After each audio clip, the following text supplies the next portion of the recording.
Hey guys, going to give it a few minutes, see if anybody comes in.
All right, good evening, y'all. I'm going to go ahead and get started.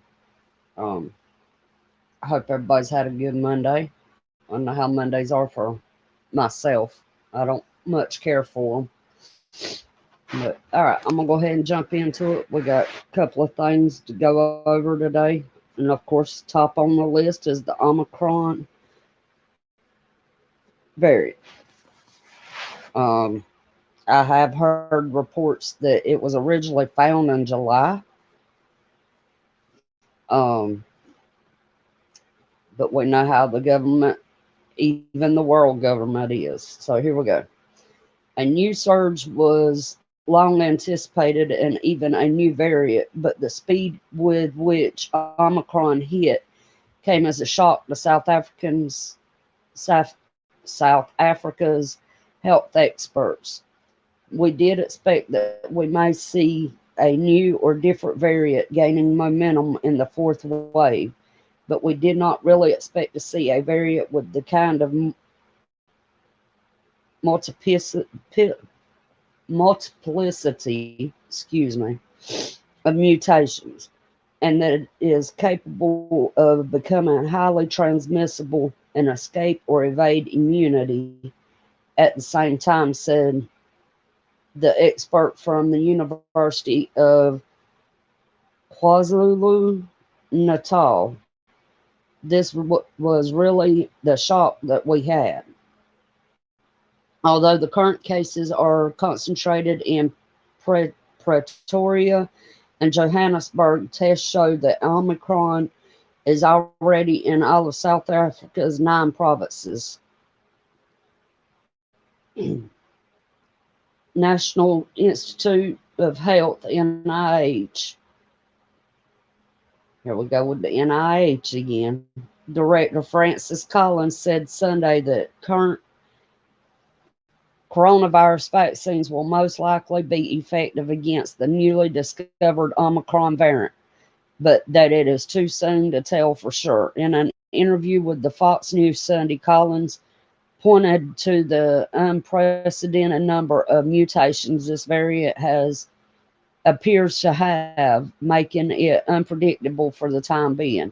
We do know that this is a variant that has a lot of mutations, like 50 of them, and more than 30 of those were in the spike protein, which is the part of the virus that attaches to your human cells if you get infected, Collins said. This is a new record in terms of the number of mutations. It does make you worry. Therefore, it is a sufficiently different virus that it might not respond as well to protection from the vaccines, but we don't know that.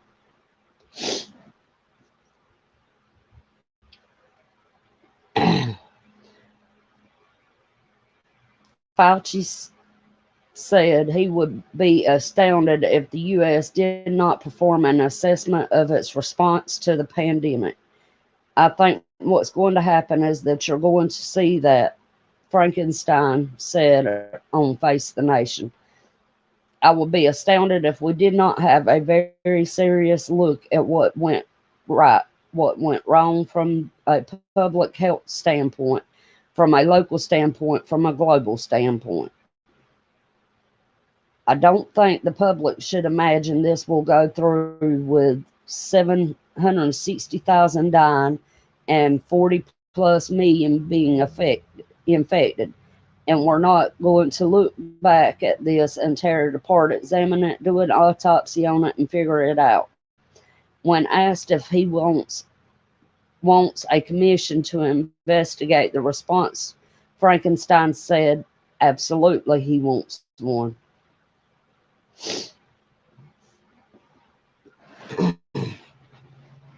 Guys, this man's in it for the power. He's not in it to help us. He could give a rat's behind about the public. I mean, that's just my opinion, but look at how he's done since all this started. It was all about what he wanted, what he needed, under the guise of for the American public. I'm sorry, that man just ticks me off majorly. You've got Italy, Israel. I mean, even the U.S. is shutting their borders to,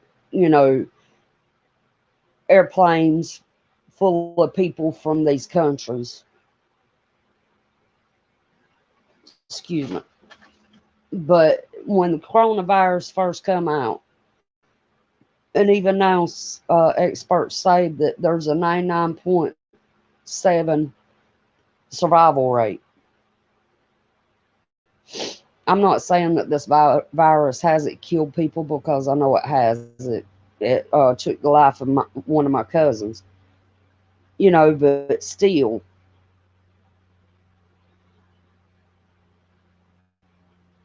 they're causing panic for nothing. Even the common cold takes lives.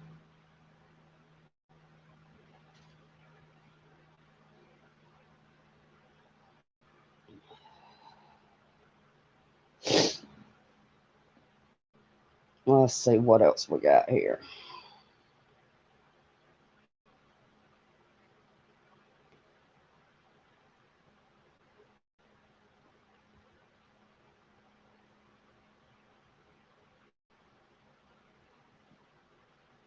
The news surrounding Biden inviting Taiwan to the summit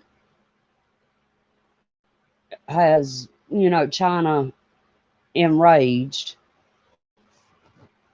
I remember when Taiwan, reading in history about Taiwan once being a part of China. And I understand that, but Taiwan should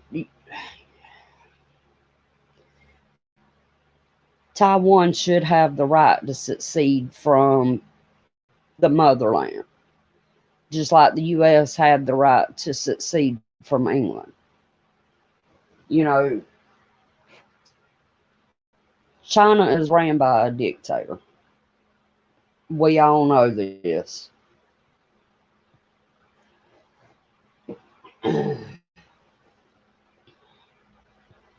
Excuse me. I still ain't feeling the best, so I'm trying to push through.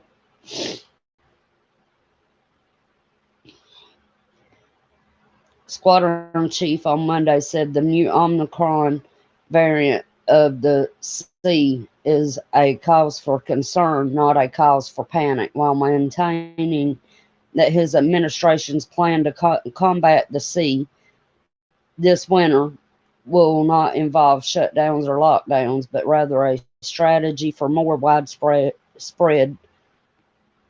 jabs. The president spoke from the White House Monday, just days after the WHO designated Omicron a variant of concern, its most serious designation of a C variant. Okay, to me it's strange. You got Squadron Chief talking about they were going to work on to combat the C this winter. And now you have this new strain. Y'all have heard me say, I honestly believe this stuff is man-made.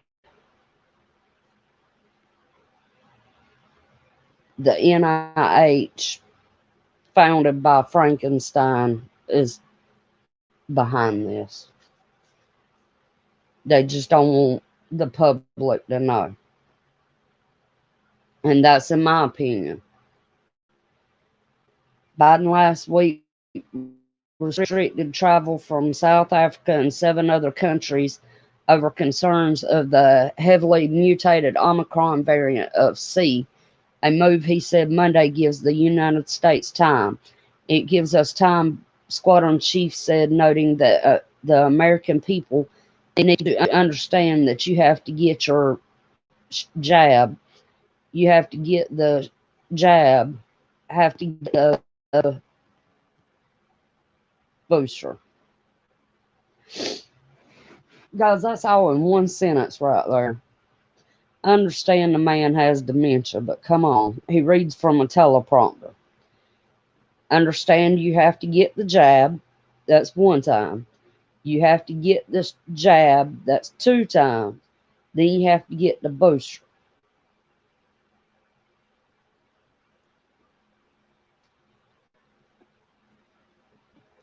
They're promoting this way, way too hard.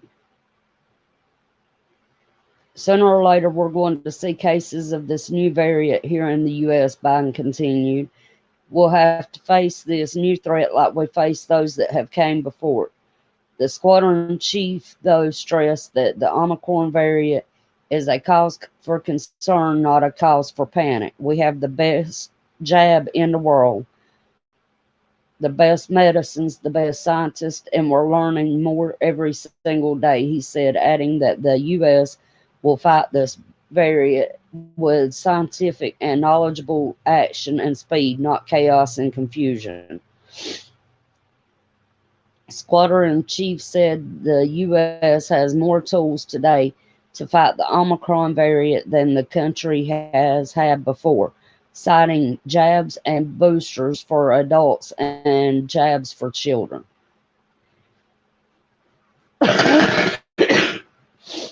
Guys, y'all heard me say it before. The worst way to tick off an American adult is to say you coming after their kids. I have an 11 who will be 12 in July. And she's done said she doesn't want it. You know, we let her make that decision on her own. And she told us that if we're not getting the jab, she's not either. And I mean, she's an extremely smart child. She always has been.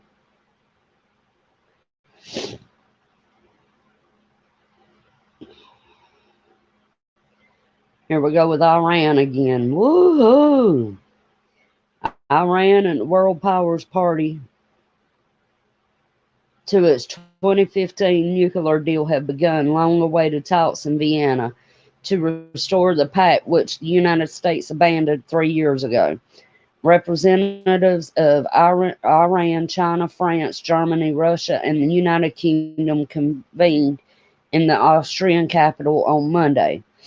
Messages were relayed to American representatives as Iran again refused to hold direct talks since the U.S.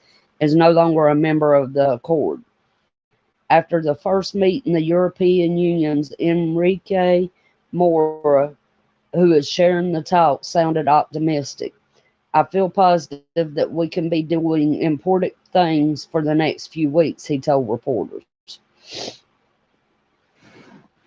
Morris said that a sanctions working group that was formed during a previous round of talks in April will start its activities from Tuesday, and the nuclear working group will reactivate a day later. Moore also said Iran has accepted the need to build on results achieved during the first 6 rounds of talks, and that Tehran also wishes to incorporate the new political sensibilities of the Raisi administration. In a statement following the talks, the Iranian Foreign Ministry said that Iran's top negotiator Ali Bagheri Kani emphasized to the participants that Iran is serious about reaching a fair agreement that would secure Iran's legitimate interest. So long as the U.S. maximum pressure campaign breeze reviving the JCPOA is nothing more than a Zibrat talk, the negotiator was quoted as saying. Russia's top negotiator Mikhail Ulyanov, and I'm sure I pronounced that wrong, confirmed in a tweet that participants agreed on further immediate steps during the 7th round of talks, which he said started quite successfully. The talks are a continuation of 6 rounds of talks that paused in June to allow Iran's President Ibrahim Raisi to form his administration. Several informal meetings, including a trilateral meeting between Iran, China, and Russia, and other Khani and the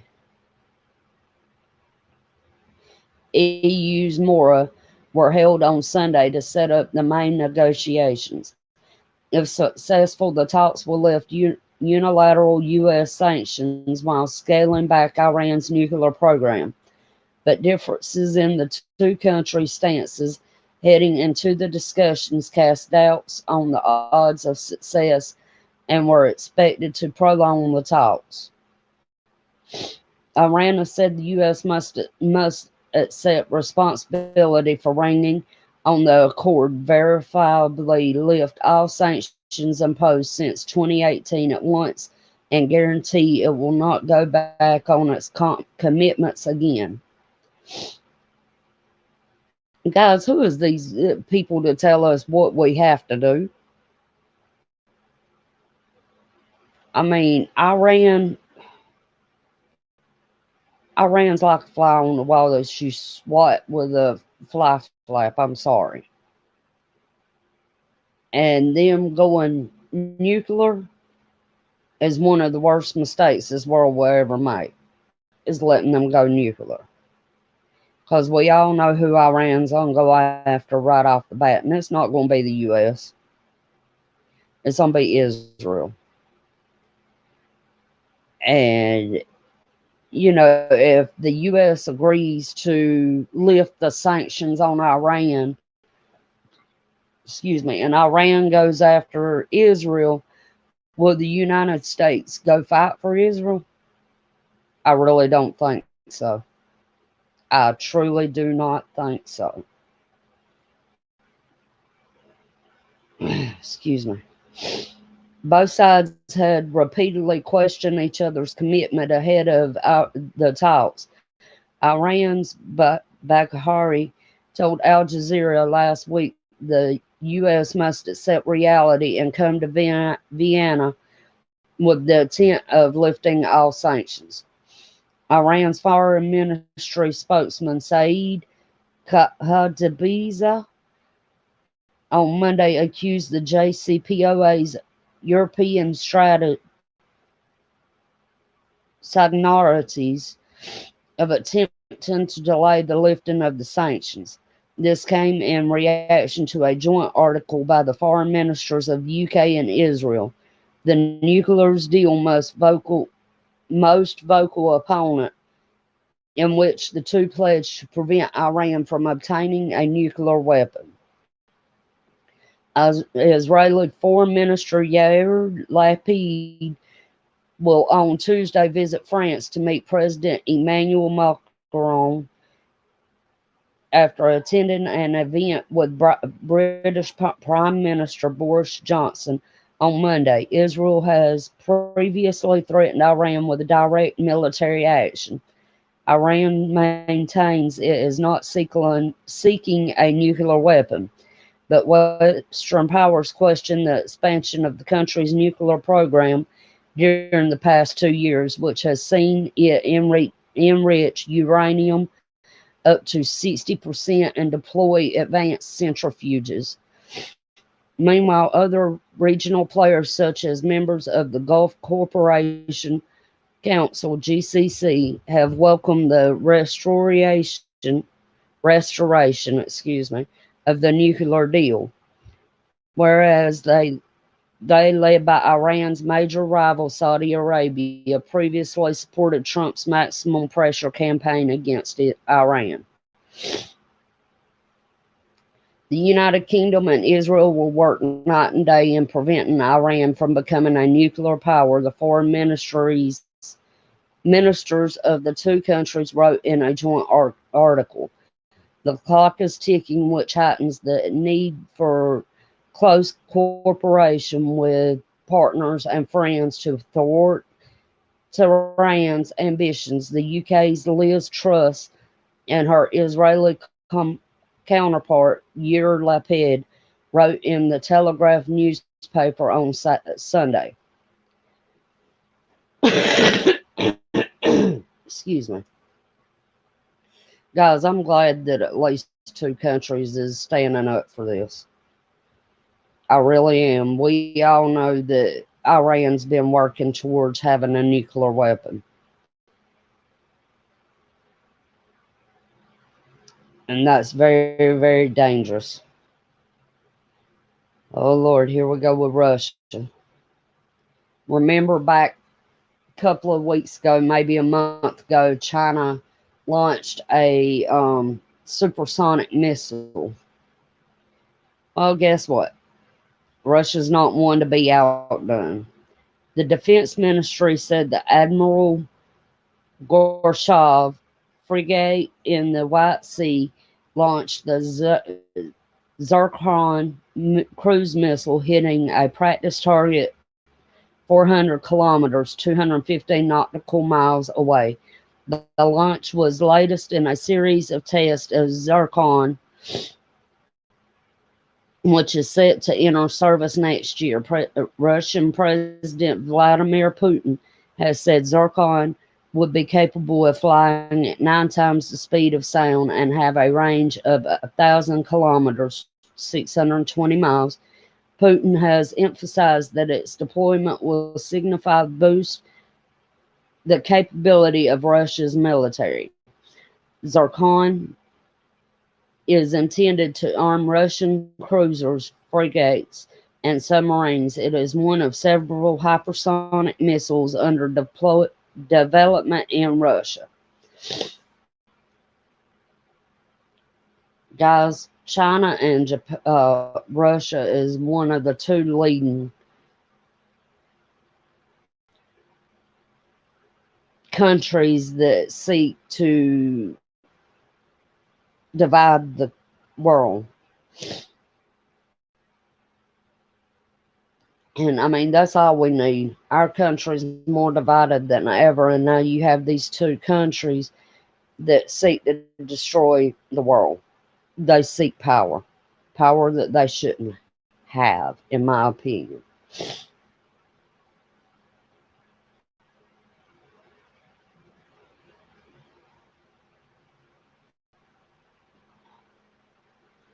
All right, guys, that's it for today. Mondays I try not to go too long because people's trying to recoup from the weekend and trying to recoup from the work day. I want to wish everybody a good day, and I'm sure I'll see y'all out there tonight in chats and whatnot. Y'all have a good day. God bless. Stay prayed up and stay prepped up. Night.